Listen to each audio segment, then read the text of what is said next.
Hi students, welcome to Conversation Podcast, a comfortable conversation with Surabaya Cambridge School.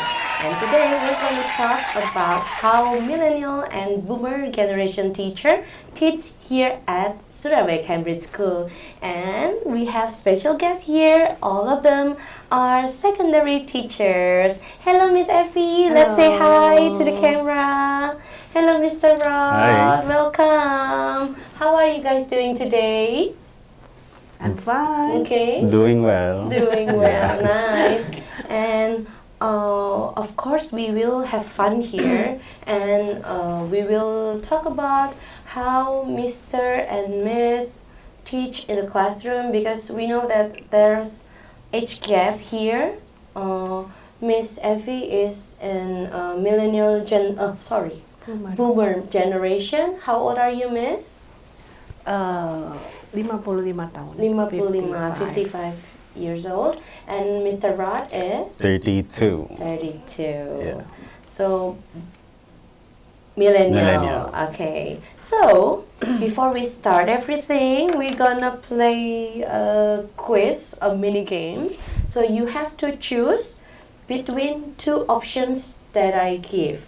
Okay?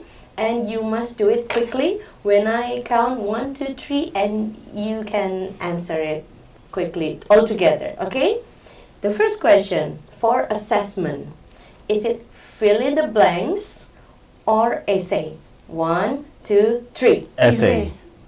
Essay. Wow. The same. The same.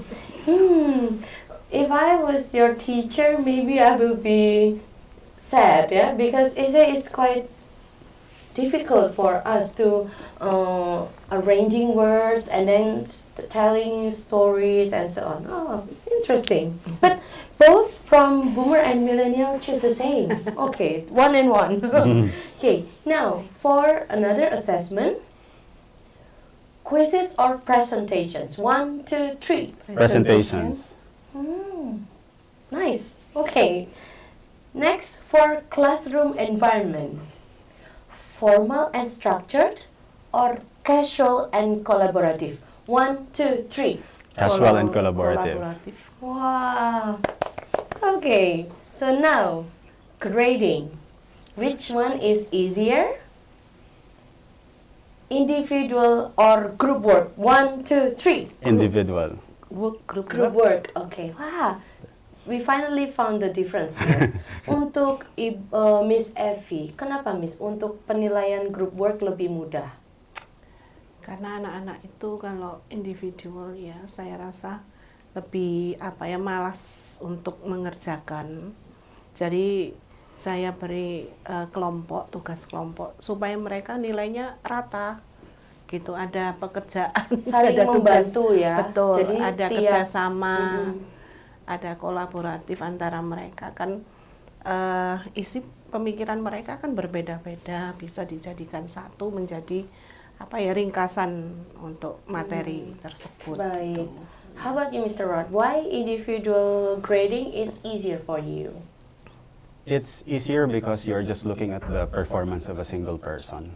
Because the moment, for me, in my case, the moment that they go into group work, you will not be able to fully assess how much effort they have contributed to the final product because you will not be there the whole time while you are working on a project. So I feel like that part is difficult for me to measure, so I will choose individual group grading. Okay. Next, the program that you usually use in the classroom. Google Suite or Microsoft Office Suite? 1, 2, 3. Combination. Yeah. How is it combination? Is it acceptable? Yes, okay. Kenapa Miss Effie pilih Google Suite ya? Okay. Mr. and Miss, how is the number ratio of the amount of teachers at secondary? Is it more to the Boomer teachers or the Millennial teachers? Maybe Mr. Rod can help to answer. I don't exactly have the exact numbers. Yeah, but I mean, but which I feel is like more? I think it's more on the millennial teachers. So we have more millennial teachers than the boomers. Okay. While teaching the Gen Z, what is the actual challenge of teaching them? I would say this time it's going to be fighting for their attention because they are so used into their interactive, like their cell phones, devices, and teachers will have to compete with that. And the moment that the class gets boring, they are automatically going to like let go. So it's really hard to keep track to make sure that they are engaged in the lessons. So I will say getting their attention is one of the biggest challenge that teachers are facing right now. Baik, kalau dari Miss Evi sendiri, tantangan terbesar ketika mengajar anak-anak Gen Z apa, Bu?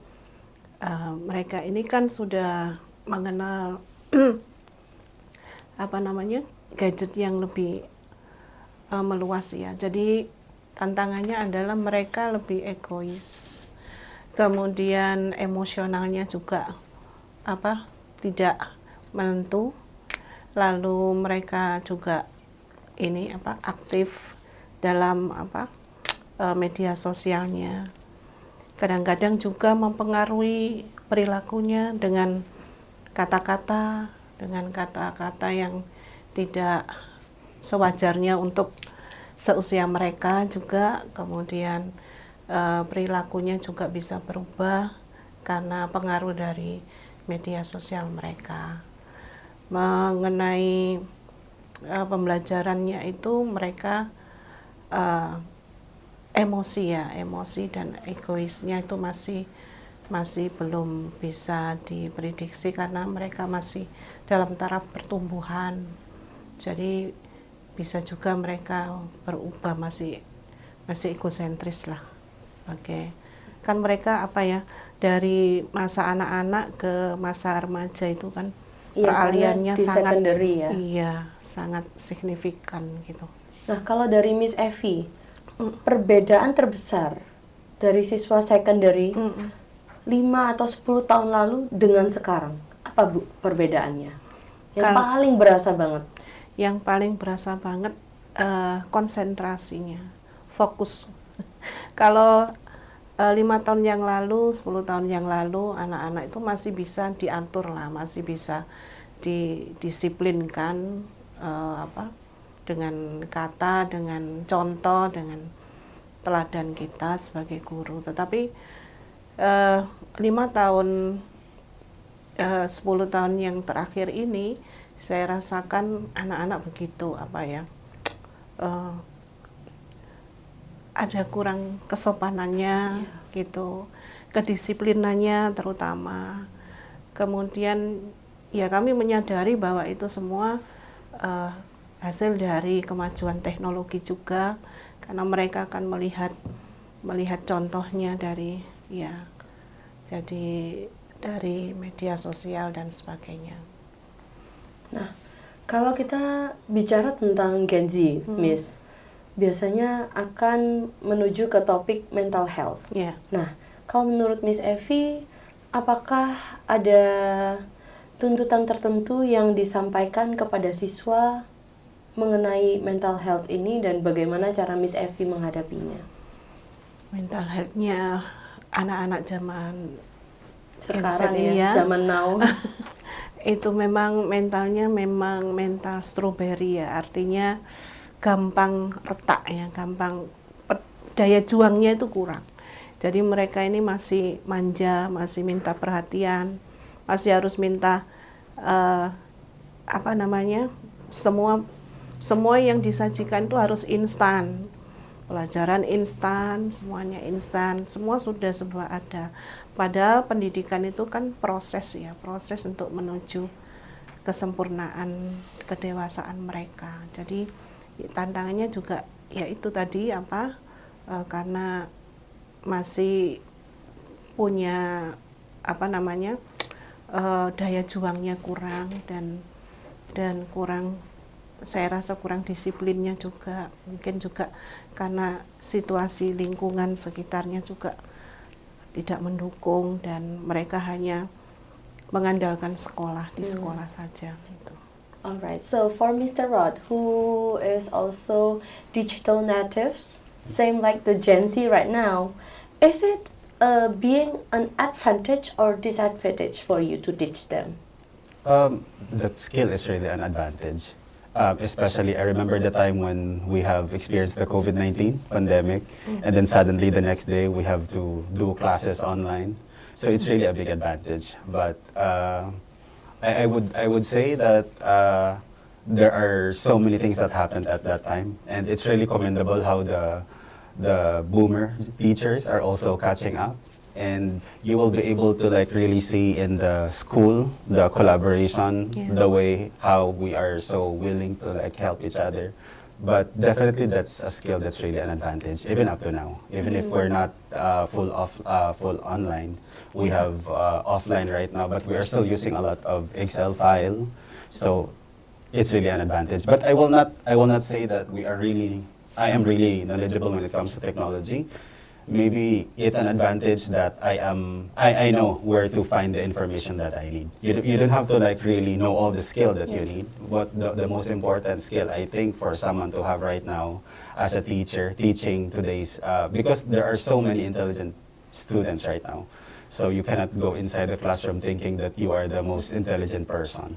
So the skill is you make them your partner in teaching. So you go in there not as the source of knowledge, but your goal when you get inside your classroom is to collect knowledge coming from your students, and you know where to find the information that you need in case you need to learn something.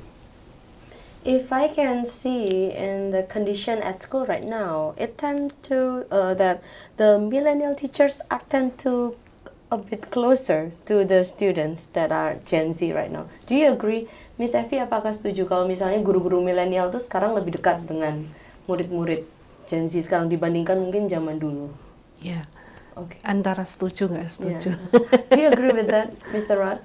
I That make you- a personal effort to be close to my students more than the transaction part, because I have noticed from the very beginning, in order for me to really help my students, in order for them to open up to me, I have to first gain their trust. And that is something that will not happen if we're just in the classroom. We're doing the same routine every day, the way I'm going to conduct my classes. So that's why some of the teachers are telling me, wow, it's good that you are taking some time to like play badminton with your students on a Saturday, or go to the movies. I remember I invited my class with their parents' consent to watch a movie. That is because I wanted to see them from a different setup. Because if it's in school, then they are expected to behave as students. Yeah. But if we are playing a badminton game, I might be able to see characters or traits that I cannot usually see when they are inside the classroom. I will get to see them being a son or being a daughter, being a friend. Yeah, it's different. It's different, and also very difficult for teachers, because there has to be a clear boundary when it comes to that. Because if you are not really conscious about it, some students will step beyond the line that you have established. So it's a conscious effort. I actually don't want to do it, but the job that I'm doing right now, I think I will be better. I will be an effective teacher in the real sense of the word if I get a chance to know my students outside my So classroom. that will be the positive side. But is it impactful? Yeah, it is. Yeah. Because if it is just the daily sessions that you have in your classroom, that interaction is so transactional. And in order for me to be able to teach, I have to at least know what are the things that they really want, what are the topics that they're passionate about. And I cannot get that because you're facing 24 students in Yeah. a day, and it's really difficult to get a chance to know each one of them. So most of the time, your daily interaction in the classroom will not be individualized, but if you get the chance to know them outside the classroom, at least that's really, really personal. Nah, menarik karena Miss Effie bilang setuju dan nggak setuju. Kenapa, Miss? Setujunya memang pada dasarnya seorang guru itu kan memang harus dekat dengan murid gitu. Jadi sedekat-dekatnya guru dan murid itu harus ada batasannya gitu. Jangan sampai apa yang menjadi kedekatan itu nantinya ada segi negatifnya bagi anak dan guru itu sendiri gitu. Kedekatan seorang guru dan murid adalah mutlak ketika murid itu mengalami kesulitan dalam pembelajarannya, itu guru harus kedekatannya harus personal dengan mereka, dan yang dibutuhkan mereka itu kan perhatian, hati untuk bisa sebagai ibu, sebagai pengganti orang tua di sekolah. Jadi sedekat apa ya tergantung dari materi yang disampaikan guru itu, sampai di mana mereka paham. Nah, kalau sudah paham, maka kelanjutan dari kedekatan itu sendiri akan memberi dampak positif dan negatif, itu tergantung dari situasi dari emosi anak tersebut. Ada loh kadang kondisi dari rumah itu sudah tidak baik, kemudian di sekolah karena anak itu butuh perhatian, jadi tergantung dari guru itu, si anak itu jadi nggak mau pulang, nggak mau dekat dengan orang tua, kan juga kita repot juga. Betul. kalau memang sudah nggak ada ini keterkaitan dengan hati dengan orang tua di rumah, kan kita sebagai guru kan menjembatani mereka supaya di rumah dan sekolah mereka nyaman gitu. Nah, Miss Evi sebagai seorang guru boomer pastinya juga mengalami perubahan ya, Miss, tentang sekarang untuk penggunaan informasi dan juga teknologi sangat gencar sekali, ICT ini. Nah, apakah Miss Evi ada tantangan ketika beradaptasi menggunakan ICT ini ketika proses belajar mengajar? Dulu memang saya tantangannya juga ada ketakutan ya. Dulu kan guru hanya serba menulis, serba membuat RPP dan sebagainya, semua ditulis. Dan semua setiap hari sudah harus di meja kepala sekolah. Tapi sekarang kan nggak seperti itu. Tapi saya mau belajar pada guru-guru yang milenial. Saya malah belajar pada mereka bagaimana mengoperasikan IT ini supaya menunjang apa yang saya butuhkan untuk pembelajaran dan untuk administrasi saya sendiri, untuk dokumen-dokumen saya sendiri gitu. Nah, kalau untuk menghadapi siswa-siswa yang sudah tech savvy ya, yang sudah luas gitu dengan teknologi, bagaimana Miss Evi menghadapi mereka? Mungkin mereka dari materi pembelajaran jadinya pertanyaannya tuh jadi makin luas betul, gitu. Nah, kalau dari Miss Evi seperti apa? Kalau dari saya tanggapi dengan positif apapun yang mereka punya. Iya. Saya yakin mereka dari rumah itu sudah punya banyak ilmu, sudah banyak kompetensi di dalam kepala mereka itu ada sesuatu yang harus dikembangkan di sekolah. Tinggal kita mengembangkannya bagaimana, bijak memberi nasihat pada mereka supaya juga menggunakan IT itu dengan baik dan sesuai dengan kebutuhan mereka. How about you, Mr. Rod? So, how do you face the students that are really tech savvy now? Most of the time, I use them as my teacher in the classroom. I always make them feel that there are also things that you know that I don't know, and you can actually teach me how to do these things in case you know it. And sometimes I will ask them to teach their classmates as well. So that way they get the chance as well to teach others, which is like, for me, is my final goal, the reason why I'm teaching. I wanted to be able to teach another person. Yeah. So if you are so good about this, then teach us. So what do you teach, Mr. at SES? I'm teaching biology and also global perspectives and lower sciences. Okay. Kalau Miss Evi mengajar apa? Saya mengajar agama Katolik. Okay. Nah, for Mr. Rod, does it ever happen in the class, maybe when you teach and then the students come up with another level questions and bring it to you in the classroom for these tech-savvy students? There is, or sometimes it can be a very difficult question related to our topic. So most of the time, there's a side on the board that I usually write part questions. These are questions that I cannot answer as of the moment. Usually day one, I made clarifications with my students because the moment that they know that you're a science teacher, they're expecting that you have all the answers in the world about anything that's scientific. And I said, I don't have the answers to all of your questions, but I can study, and then we can study, and then we can discuss about it the next meeting.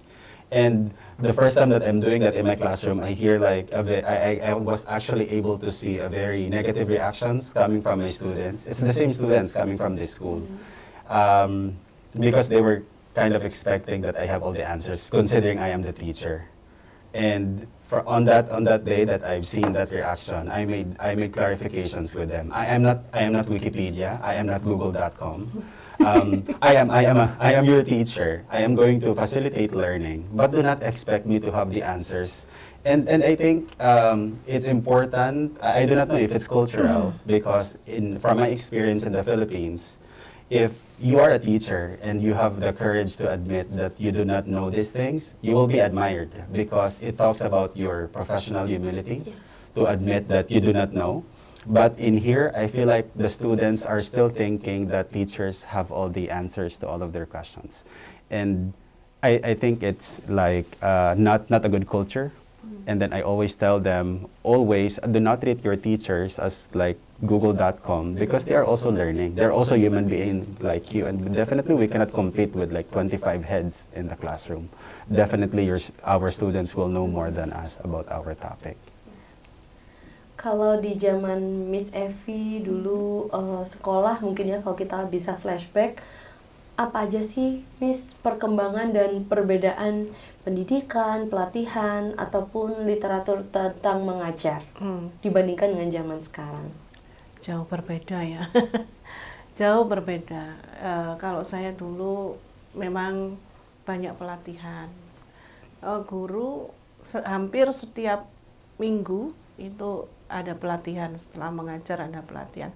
Bahkan setelah mengajar siang itu ada pelatihan dari guru mentor gitu ya. Mentor guru itu ada. Tadi ini kurang gitu. Tapi bedanya kalau dulu guru-guru itu disiplin ya. Sampai sekarang terbawa saya sangat disiplin. Jadi harus stagnan ini, harus ini, pekerjaan ini harus selesai, pekerjaan ini harus selesai. Jadi sudah selesai semua. Dan bedanya dengan sekarang, anak-anak sekarang, guru-guru sekarang itu hampir pekerjaan itu tidak difokuskan gitu. Jadi tidak selesai, tidak diselesaikan dengan baik, malah kalau pusing ya ditinggal aja, besok kan masih ada waktu, jadi menunda begitu. Mereka yang saya lihat ya, yang saya teman-teman ini banyak yang begitu. Tetapi pada dasarnya guru dulu dan sekarang itu sama. Samanya bagaimana? Samanya adalah kami mengajar dengan hati. Kami mengajar dengan kalau di dalam agama itu mengajar dengan kata-kata dewa, bahasa dewa. Jadi ya kami ini sebetulnya di balik layar lah. Guru-guru itu di balik layar, jadi murid-murid itu yang menjadi realisasi dari pemikiran kami sebagai guru-guru. Jadi mereka pemainnya. Apapun yang dikerjakan mereka itu ada sutradaranya, ya kami ini. Apapun yang diperbuat mereka itu produknya dari kami. Jadi ketika nanti suatu saat 20 tahun ke depan anak-anak itu misalnya seperti zaman sekarang ya banyak korupsi misalnya, itu yang disalahkan guru yang berapa tahun kemudian yang dulu itu. Ini bagaimana pembelajarannya kan gitu. Jadi jangan sampai generasi yang sekarang menjadi apa ya, produk dari guru yang zaman sekarang menjadi tidak baik gitu. Kan harapannya kan lebih baik dari zaman sekarang gitu. How about you, Mr. Rod? Do you feel or sense any difference in teaching about the education, the exercises, and the literacy about teaching when you were young last time and you are now teaching here? Well, I think it has something to do with just the setup and our views on how and what education should be. Because like during my years, education is really, really formal. And people are expecting that your students will sit properly, behave, they will not be moving. But now if you're going to like roam around the classrooms in SES, you will most of the time notice that some of them are on the floor doing something else. And I think it's a better setup in a way because our students now are becoming active participants when it comes to their learning, not just the passive one who will just sit there and then like listen to the teachers the whole time. I think it's just our view of education, and it has something to do with all the research that we're doing. So we understand better how human beings are learning, and of course there's a lot of changes in the generation that we're teaching, and I think it's important that we cater to those changes. So, what is your learning style at the classroom? My learning style would most of the time be, my classroom will not be quiet. It's not a quiet classroom, but there's a limit to the amount of noise. I will always say the word, it has to be a productive noise. I mean, I would like you to work together as a group. I would like you to sit in circle. That's because I would like you to talk to each other. Because some of them are so scared that they are going to get deductions if they get too noisy. But sometimes they are too quiet to the point that there are no ideas flowing already. So I have to set a clear limit that you're sitting together, you're supposed to exchange ideas. So do not be quiet, but also do not shout at each other. Do you have any special method when you face the parents? That's one of the challenge for the job that we have facing the parents, because most of the time the information they receive from their children is not the same information that we have in the classroom. But I always make it a habit that I will start with my intention when I talk to the parents. Like, what's the reason why we are here? We are talking to each other. I always make it clear that I'm here because I care about the education of your son or your daughter, and the only reason why we are talking together right now is because we wanted the same thing for your child, The best one. the best one for both for your son or your daughter. I always start with the intention, because the moment that they will hear your intention, that you are doing it for the benefit of their children, I think they will be on board with you for the rest of the plans that you're going to ask them. Kalau dari Miss Evi, seperti apa setup kelasnya, Miss?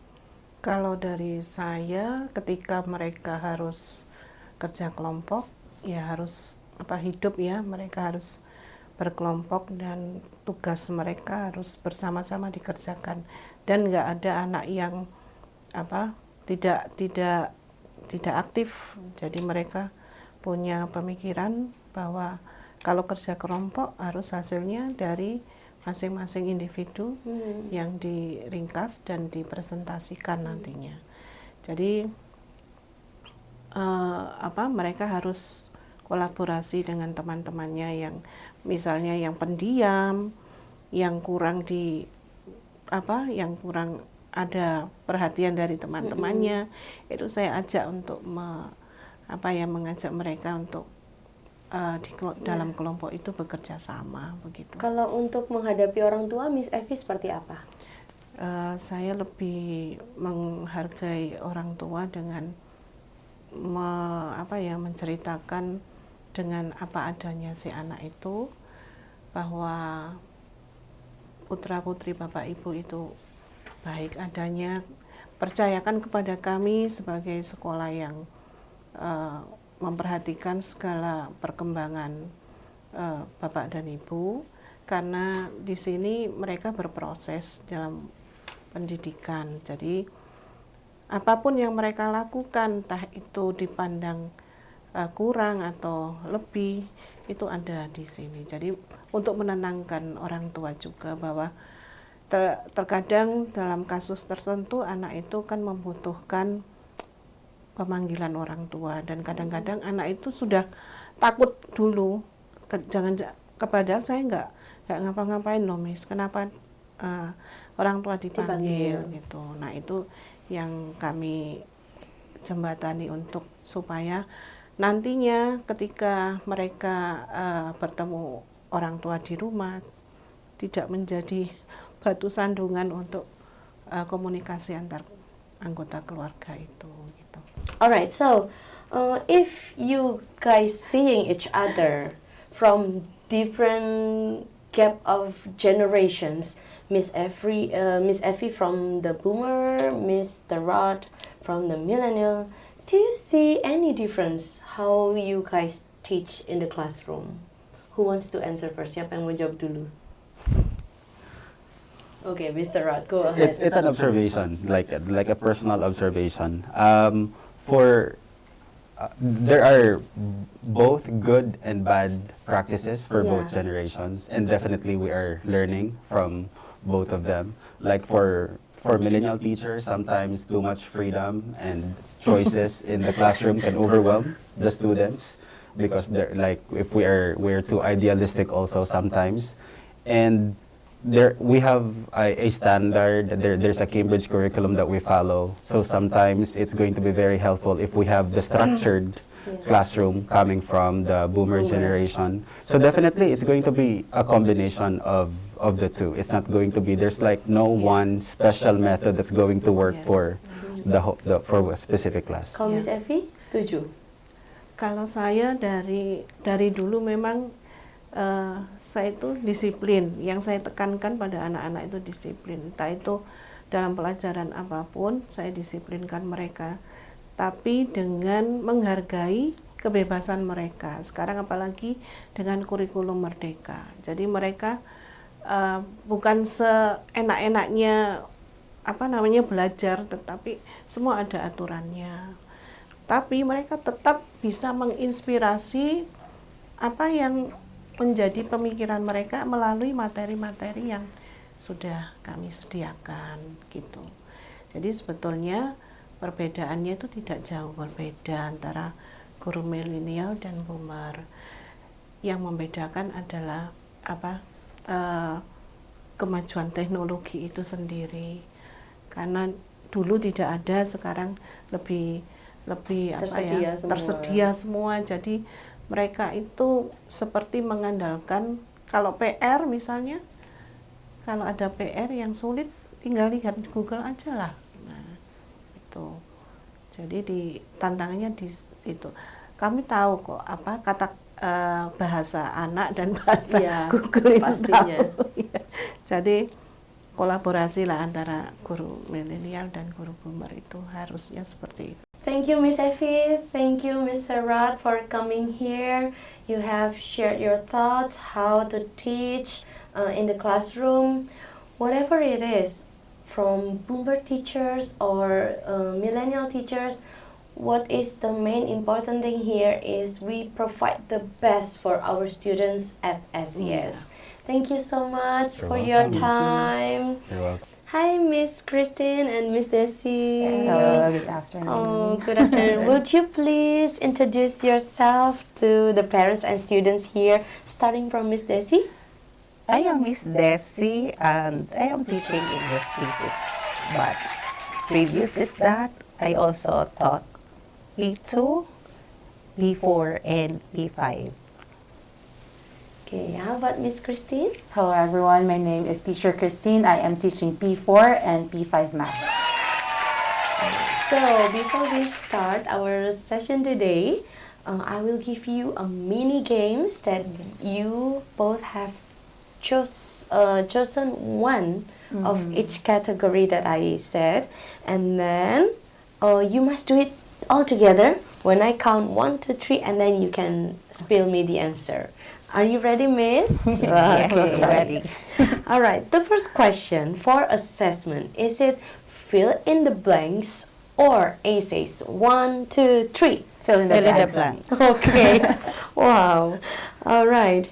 Next, for the another assessment, quizzes or presentations. 1, 2, 3. Presentation. Okay. The same. Now, the classroom environment, formal and structured, or casual and collaborative. 1, 2, 3. Casual and collaborative. Okay. Now, how about grading? Which one is easier? Individual or group work? 1, 2, 3. Individual. Okay. Wow. All is the same between millennial teacher and boomer teacher. Okay, next. Google Suite or Microsoft Office Suite? 1, 2, 3. Microsoft Office. Okay. So we don't see any difference here. All right. So maybe my question is why fill in the blank is easy? Maybe especially you both teach in primary. How is it, Miss Desi? Fill in the blank for me is okay because it covers the several mental capacity of the kids. Aside from cognitive, Yeah. a simple recalling of facts, but it is coupled with analysis or critical thinking. Because before they can put the answer, they need to analyze, recall the facts, and they need to weigh which one. So it's not that easy. When you say fill in the blanks, it's not an easy kind of test. How about you, Miss Kristen? Because if I'm not mistaken, you teach math, right? Yeah. Okay. So I will always choose fill in the blanks Of because course. I always refer accuracy and in numeracy skills of the student. So it should require fill in the blanks, not essay. Okay. So how is the condition in the between the primary teachers right now at SES?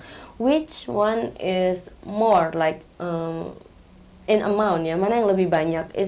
It is the boomer teachers or the millennial teachers for now? For now, it's more of the millennials. Oh, okay.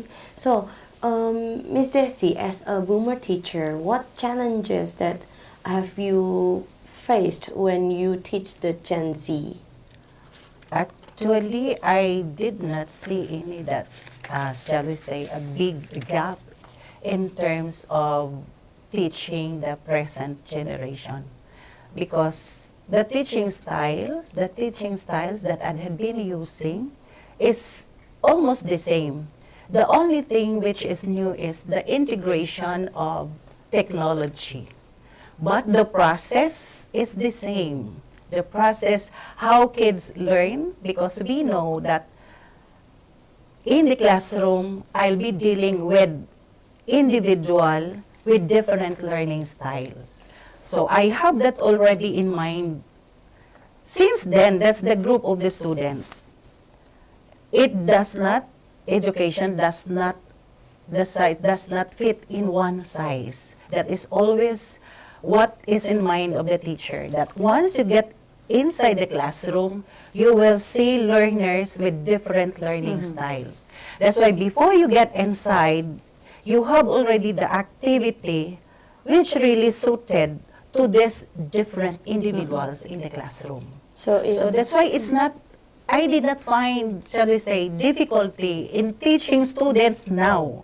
Because the only thing that I need to is to integrate technology. So even though it's Gen Z, even though it's alpha now, yes, no difficulties. no difficulties actually. Okay, so if we may flash back when you teach the Gen Z 5 to 10 years ago and you teach the alpha students right now, what is the big difference? So you need to be this time because the generation of today, their attention span is very short. So you need to plan out your 1 hour lessons wherein every 15 or 20 minutes, you need to have another activity but targeting the same lesson. Because once you have only one activity for 15 minutes or 20 minutes, they are gone already.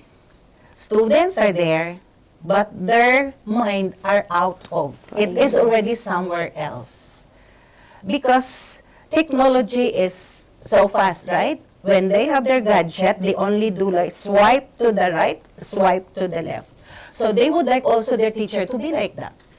That every 15 to 20 minutes, give me another activity which is new and will get my attention.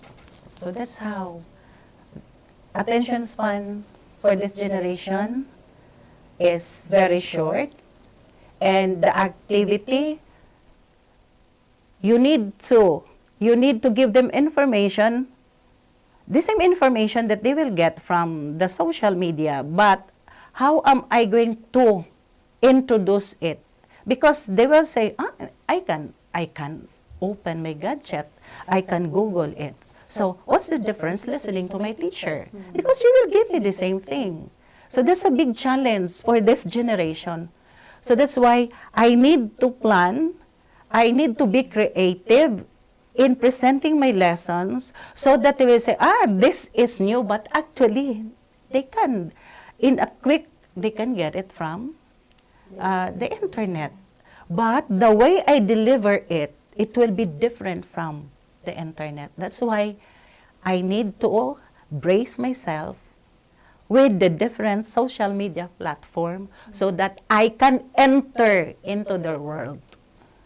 Oh, That's interesting. Yes. And for Miss Christine, as a millennial teacher, that fortunately also a digital native in our millennial era, there's this word like iPad kids, because the students from Alpha generation are growing and developing themselves with the iPad or other gadgets.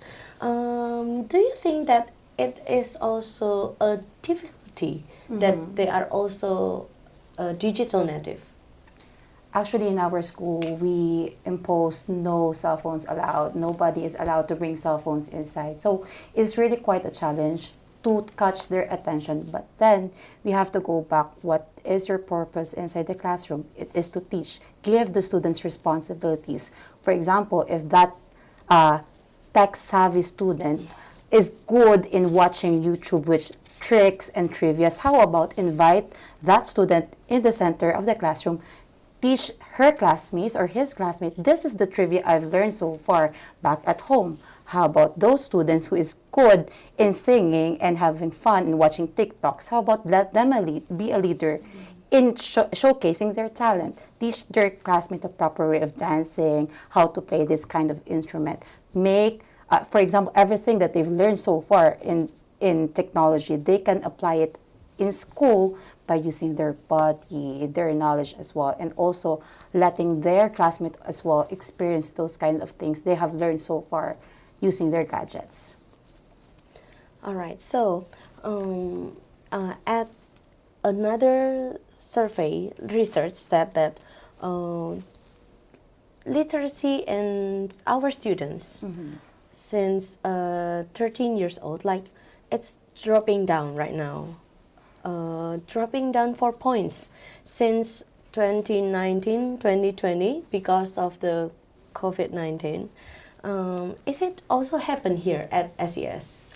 Yes, especially after pandemic. It does. So, from Miss Christine, what solution that you give for them? Actually, in the English program, as I have known, I know that the English program has this reading enhancement program where they have to identify those students who are slow reading, who has this slow capacity in reading and who are fast readers as well. Even in my class, I always have to let the student repeat a phrase or a word problem at least 3 times so that they can read all together. Yeah. That only proves that their pacing in reading are different. Okay, so as usual in a learning classroom, in my class, just last week, most of the students are using this word, skibidi. Okay, skibidi. I think those Generation Alpha right now can relate about skibidi.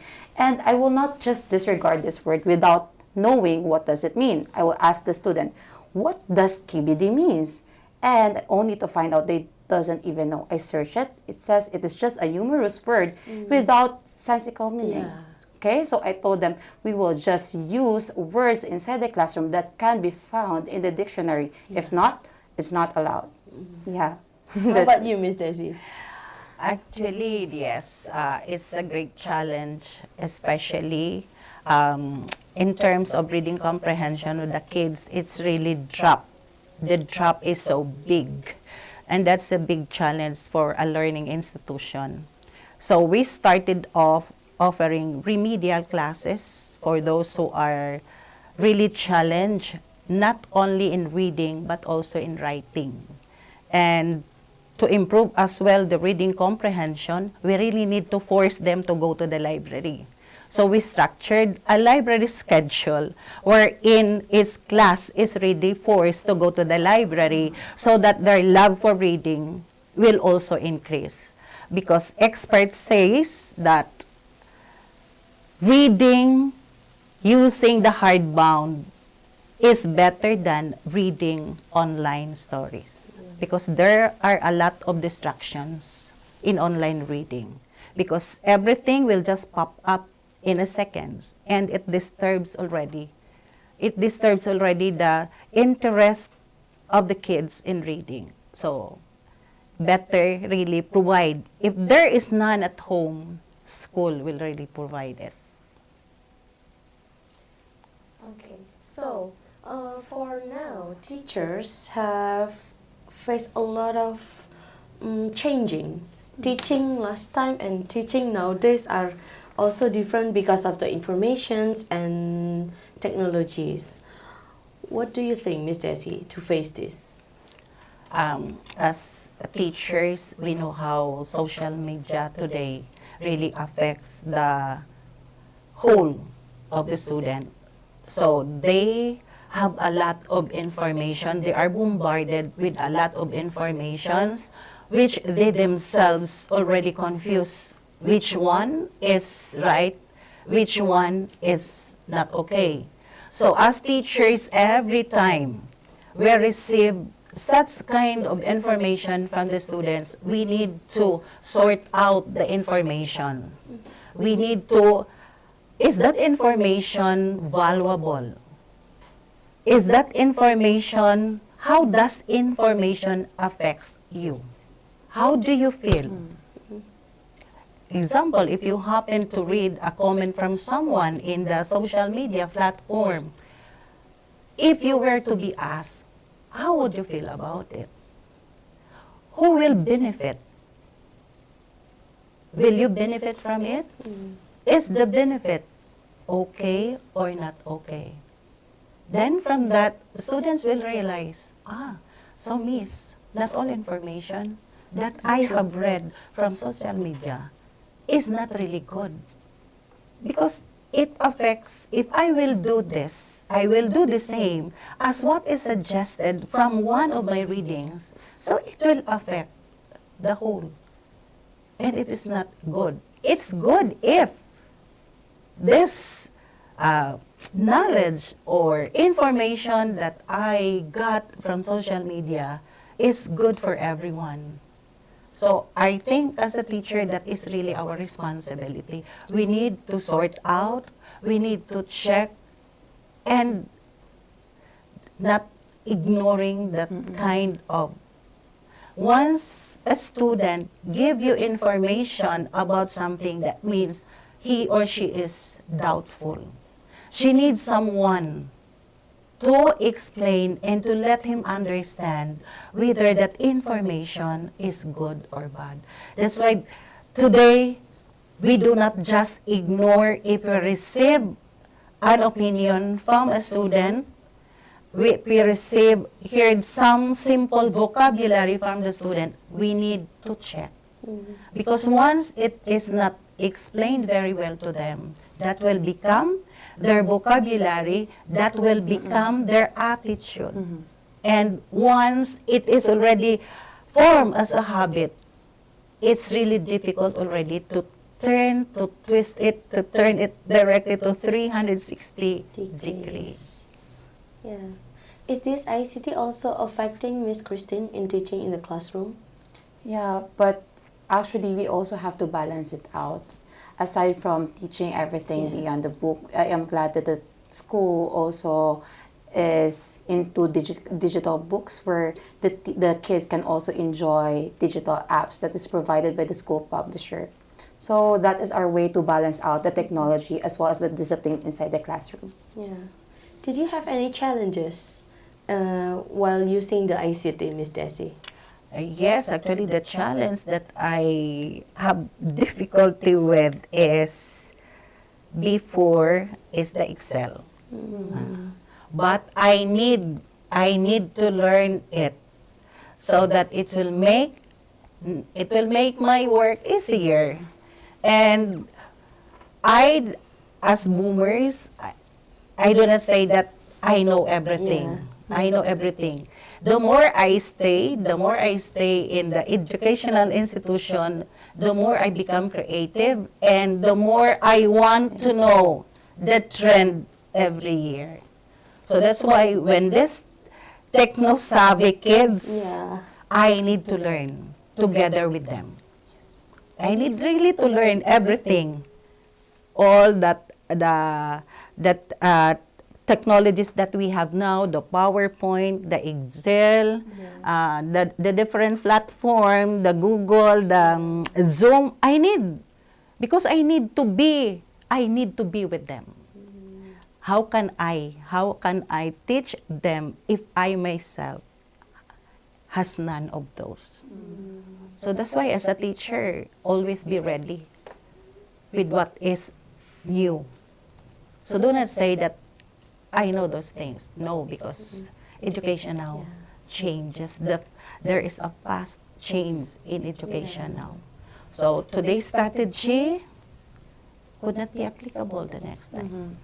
Because we do believe that the best strategy are the students. They teach us how they will learn. That's why sometimes strategies in the book is not effective. Because students learn in different ways. Their learning style is very different, varied. That's why differentiation is needed in the classroom. So let's talk about the differences now. When Miss Christine and also Miss Daisy last time, when you were young and you are a student, what is the difference in the education, maybe the exercises and literatures about teaching? Miss Daisy, maybe.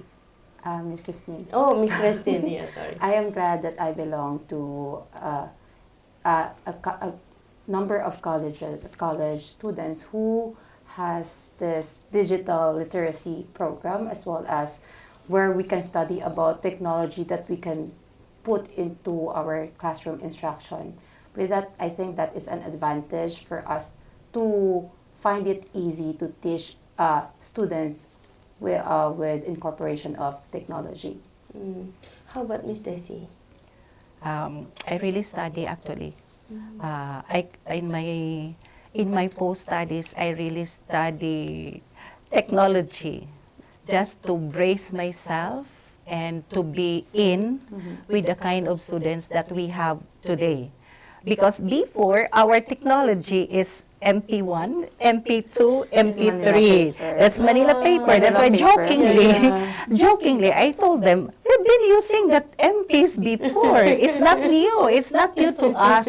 What is it, Miss? MP1, Manila paper 1, Manila paper 2. So it's just the same when we do PowerPoint. So that Manila paper before is already changed into slide number 1, slide number 2. Just letter of the term. Yes, Miss. That's why I did not really find that big difference between how learning, teaching and learning before compared today.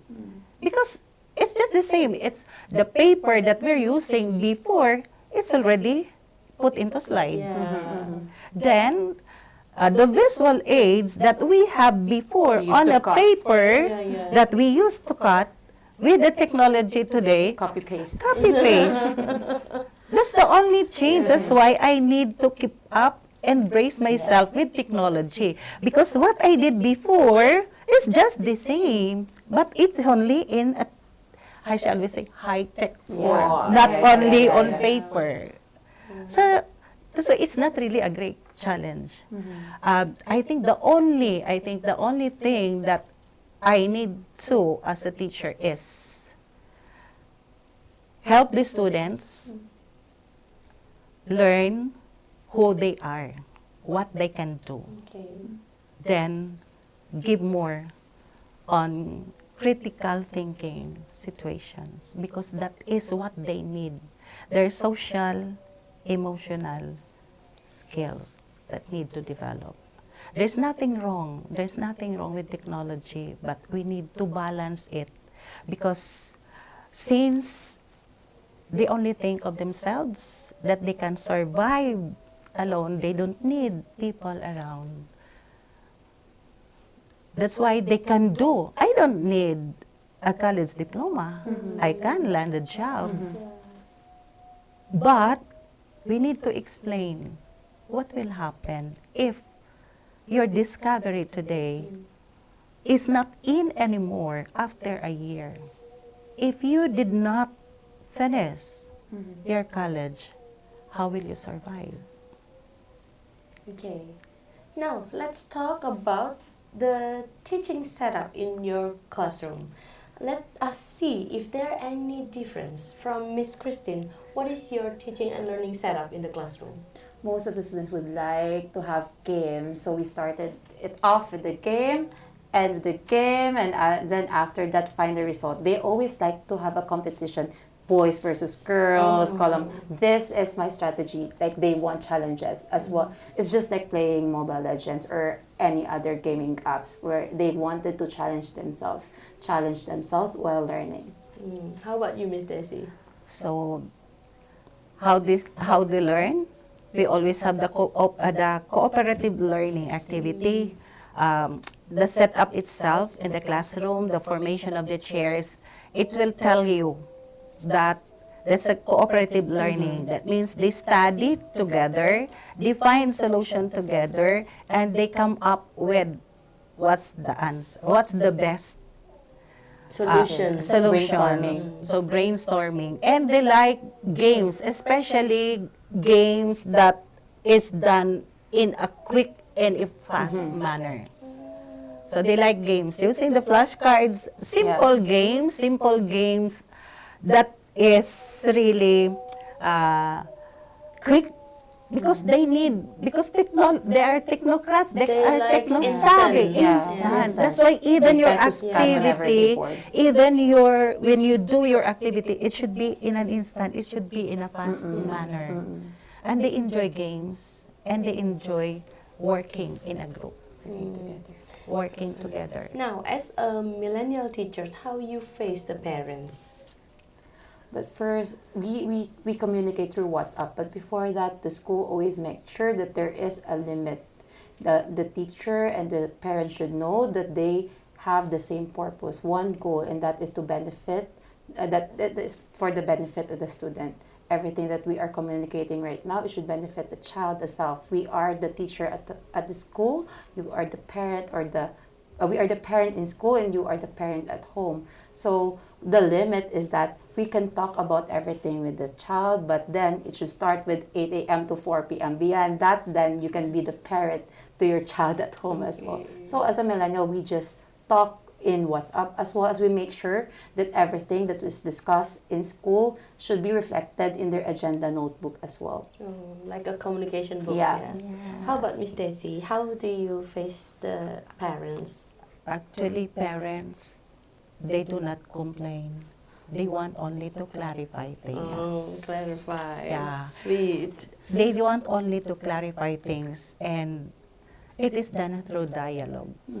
Because when we do dialogue, there is a relationship that you consider them as partner in educating their kids. So we need to let the parents feel that way, that it's not a complaint, but you need only a clarification. So we will have it in a dialogue. So you can come and talk to us as partners in molding your kids.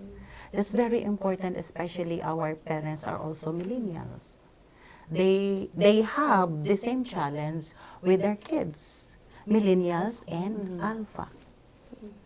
So that's why if parents are on the height of their anger because of that clarification, when they come to school, let them feel, yes, miss, so we are here to have a dialogue and clarify things that you are in doubt with. We are partners in molding your kids. We feel you as parents because we teachers are the second parents of your kids. So whatever you want your kids to become, the same as teachers here. Same goal. So that's why I always look at it, it's not a conflict. It is only clarification of the routines in school that parents are still in doubt. Okay. So when you see each other, maybe through observation, how Miss Christine teach or how Miss Desi teach, do you feel or sense any difference in your teaching? As a millennial student, I've learned from my teachers, Yeah, that the are boomer teachers. yes. So even I am a teacher right now, I always look up to Miss Desi because I see him not just a teacher but a mother because she teaches me a lot of things. Not just because I am a millennial, I also have things to share, but more than that, Miss Desi can do much better. No, I mean maybe you see difference when you teach as a boomer and Miss Christine teach as a millennial, maybe. Is there any difference? Actually, Yes, if I'm going to compare my learning style with the millennials today, I didn't see any big difference. Because what I see on her inside the classroom, that's what I've been doing before. It's just, that's why it's just being added by the technology. That's it. It's the same. We need to touch the heart of the kids. Once we touch their hearts, it's easy to mold their mind. Because when you touch their hearts, you get already their trust. I trust my teacher that every time I have difficulty, she is there to help me. So number one, get the heart, touch the heart of the kids. Then that time you teach your mind. Because even though how difficult your subject is, if I get already the trust of the kids, everything that the teacher will teach is easy. It becomes easy. Right. So, Miss Desi and Miss Christine, thank you so much for your time. Thank you. Thank you so much. You have come here, shared your thoughts to the parents and students there. What I got here is even though you are millennial teachers or you are boomer teachers, but the main important thing here, we give the best and try to teach well for our students based on their needs right now in this era. Thank you so much, Miss Yes, thank Desi you and so Miss much. Christine. And for parents out there, thank you so much for watching this session. Don't forget to watch our other videos and please subscribe this channel and check another videos. Bye bye.